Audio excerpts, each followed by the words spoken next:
All right, we're going to talk about one of the more overlooked parts of the production process, and that is naming our files when we deliver our production session stems and trackouts to our mixing engineer. Because there's nothing worse in the world than getting an entire zip folder filled with audio 1 through 45. So if you know why you're here and you just want to skip to the big reveal, I've got timestamps in the description. Go for it. I also have a demo at the end where I show how to do this labeling and routing and commit and deliver these files in Pro Tools after I go through the naming conventions. So stick around for that for sure. So we do this because it makes the world a better place. That we show our respect for the mixing engineers' time and talent by giving them an exquisite product to work with, right? Everything is named, it is named properly, it's organized, and we've tested our session stems once before sending it to the engineer, right? So we don't hear from them after they sat down for 2 hours and figured out that we didn't send the dry mix at all. They're like, oh no, everything's full wet, my bad, dude. It's like, oh, do you know you're missing the you're missing the entire keyboard part, right? And you're like, oh, you're right, I am. So on top of the professionalism, right, that we want to put a good foot forward. We want to continue working relationships with people. We want to build and enhance the world with our music and our involvement in the creative society that we live inside. But also, if our mixing engineer charges $100 an hour, $60 an hour, $200 an hour, and they spend an hour on 7 tracks, relabeling what we did and organizing the session, we just spent $500 to $700 because we didn't properly label our tracks. And like the first time that I had to deliver stems to a mixing engineer, I felt the anxiety of this. That I'm like, oh, I don't know how to label anything. No one's ever told me how to label anything. So it's like, I hope that it makes sense to them, whatever I'm sending, because I want my ideas to translate to in a one-to-one, right? I don't want them to get something misconstrued about what I'm doing in the process. So before we go into the actual naming convention, we need to talk generally about the hierarchy and organizing a session. So we're going to build this session from the ground up. We're going to first do it on paper. Then we're going to look at our naming convention, and then we're going to go into a Pro Tools session and show how to do all of the routing and to do all of the naming conventions. I'm going to go over some shortcuts. It's going to be a really, really great demo.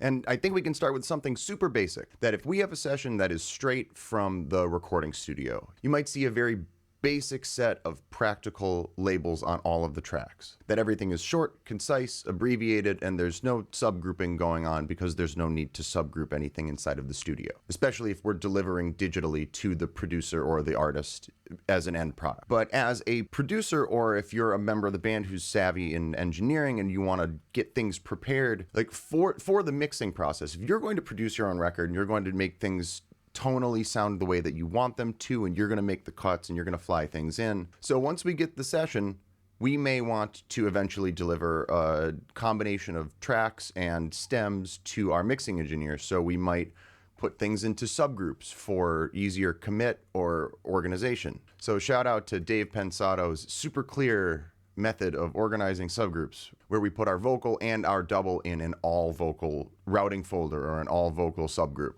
And we put our guitars, our keys, our bass, our pads in an all music subgroup.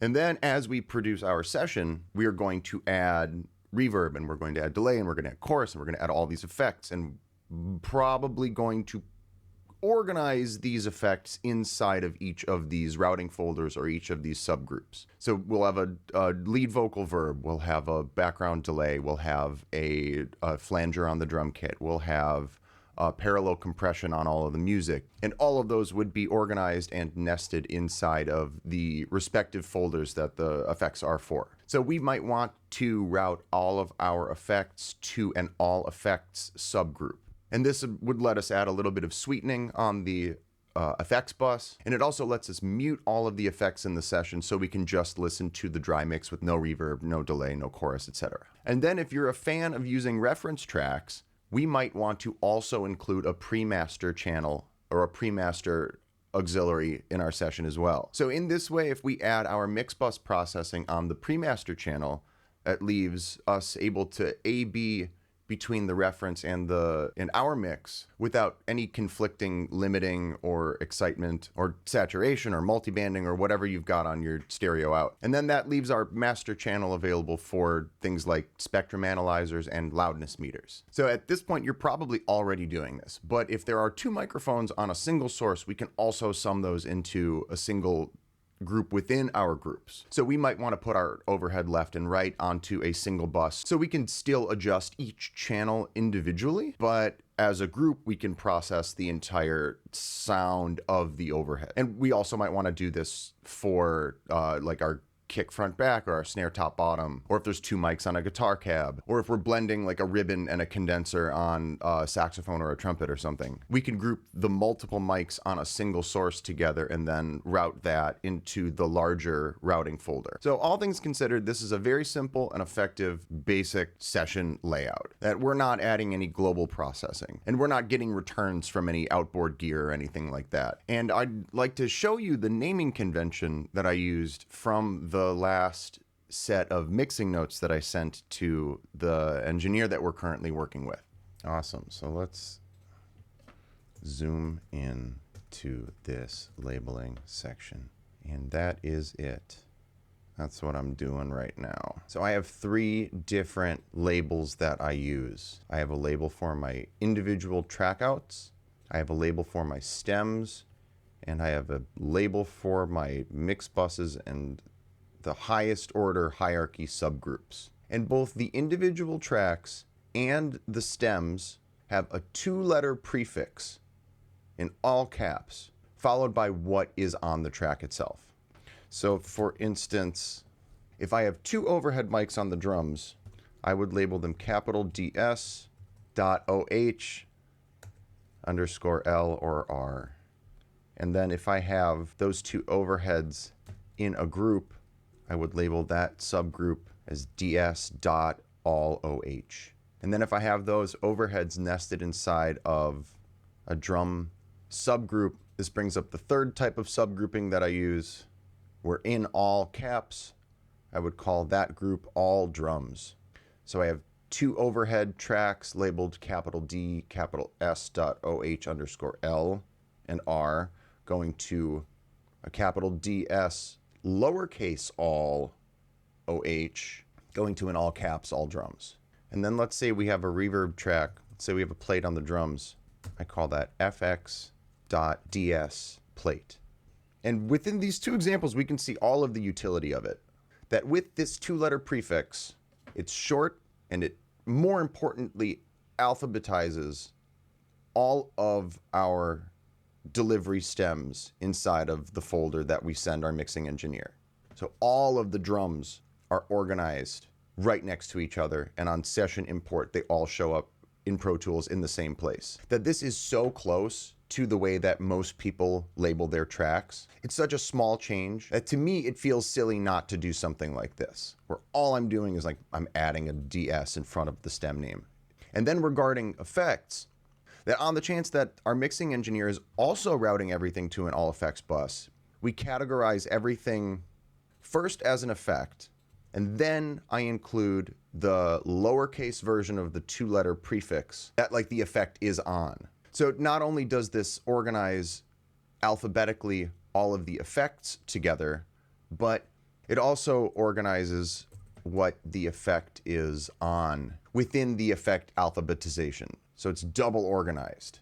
And it also consistently tells our engineer what exactly is going on inside of that effect, right? We see that it is an effect. We see that it lives in the drum group and that it's a plate reverb.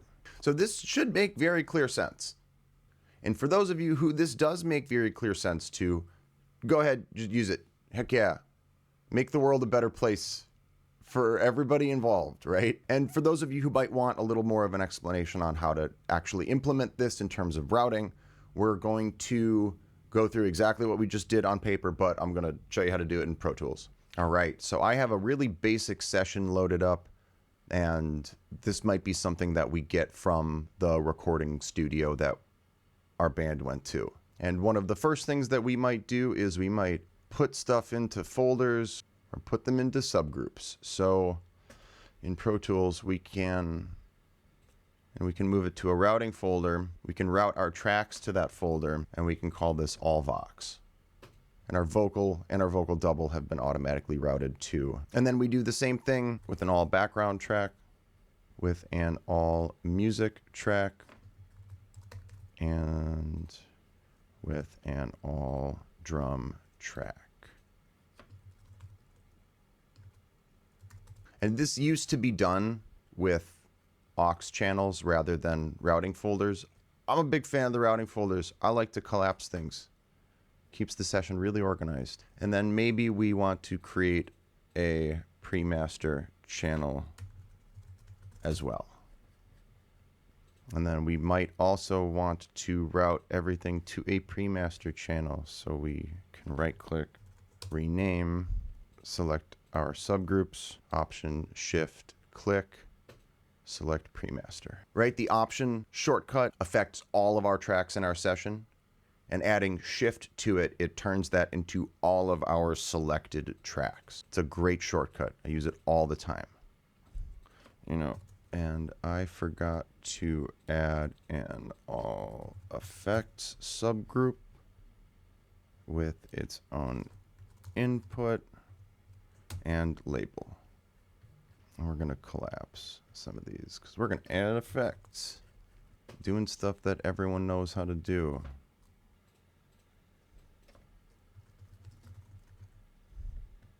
And I went ahead and added our reverbs, vocal background drums, and Shift Option, send them to all effects.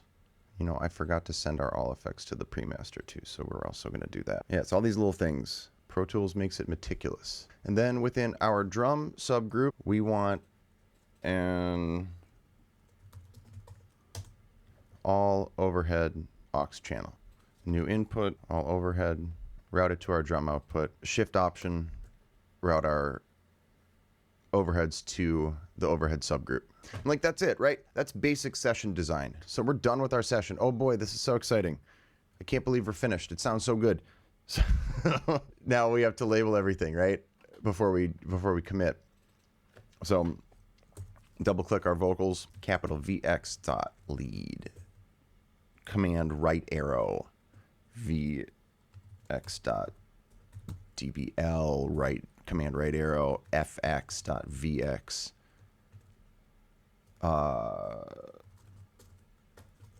This is so it's a hall, right? We're going to call it VX hall. Skip all background, command right arrow, BG dot. You know what? We didn't add any panning to our backgrounds. So we're going to pan one hard right and we're going to pan one hard left. We're going to go back and we're going to label these again. Capital BG dot R, command right arrow, capital BG dot L. And I love to do this because let's say we have 4 more background tracks. Let's say we have 4 more backgrounds. I call it right 2, background left 2, and then we're going to call this BG dot 1/2 underscore right. And I did these backwards. I prefer to have my left over my right. Background left, background right, background left 2 is left, background right 2 is right, background half left, 50% left, background half right is 50% right. Heck yeah, that's what I'm talking about. Shift, Option, make sure that they're all sent to the background group. And close up the vocals, close up the background. Into our music track, capital MS dot bass, capital MS dot guitar, command right arrow, MS dot keys. Command right arrow, go to the drum group, call it DS dot, all OH, capital, command right arrow, DS dot OHL, DS dot OHR, DS dot kick, DS dot snare. Our drum plate is FX dot DS plate. And that's great. Yeah, team.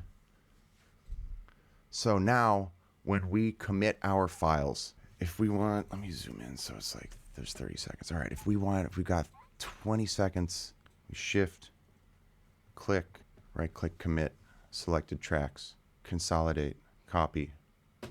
Okay. There's no content on the timeline. Boo. Do I have to do this? So we need content on the timeline. So let's select Option Shift 3 to consolidate clips. Beautiful. Awesome. And that's really it. You can see that whether we right click and we commit our file, or if we consolidate the file, that we now have our new naming convention as the file name. And then going into our clip editor, open in Finder, here we are, audio files, organized by date modified. And just so we can see it all in the same place, we're going to commit our whole session back to our Finder and drag these into a new production system folder, dated year, month, day. All right, and this is our round of commits. An option, drag them into our folder. And boy, oh, I didn't rename my background verb. Ow, bummer. Effects.bg. And doesn't that look great?